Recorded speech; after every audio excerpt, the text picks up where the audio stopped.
Tu veux en finir avec le désordre, mais rien que d'y penser t'épuise? Je te propose quelque chose de beaucoup plus simple. Une catégorie à la fois, c'est plus doux, moins fatigant et surtout beaucoup plus efficace. Alors, avant de commencer, pose une intention simple, te simplifier la vie. Et si tu veux enfin enclencher un vrai changement, abonne-toi pour ne pas passer à côté de cette opportunité de sortir du désordre. On attaque la mission du jour, part à la recherche de tous les plats de cuisson, y compris les moules. On commence par les plats en verre. Garde seulement ceux en bon état que tu utilises vraiment et qui passent facilement du four à la table. Ensuite, on passe aux plats en métal. Ici, un point important. Si un plat est rayé, abîmé ou usé, il vaut mieux s'en séparer car à la cuisson, surtout à haute température, les plats rayés peuvent devenir problématiques. Garde uniquement les plats en métal en bon état que tu utilises régulièrement. On termine avec les moules à gâteau. L'idéal, ce sont des moules polyvalents, faciles à démouler, faciles à nettoyer et adaptés à tes recettes habituelles. Par exemple, un moule à Charlotte, tu l'utilises 1 ou 2 fois par an. Demande-toi honnêtement s'il mérite vraiment une place permanente dans ton placard. Moins d'objets spécialisés, c'est moins de rangement et un quotidien plus fluide.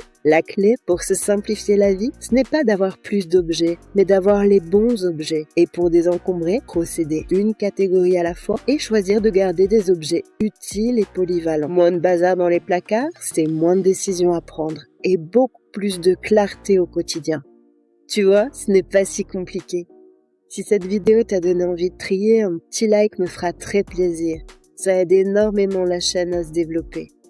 N'hésite pas à la partager à quelqu'un que ça pourrait aider. Et abonne-toi pour la suite. On se retrouve demain. Clarifie ta vie et vis en harmonie.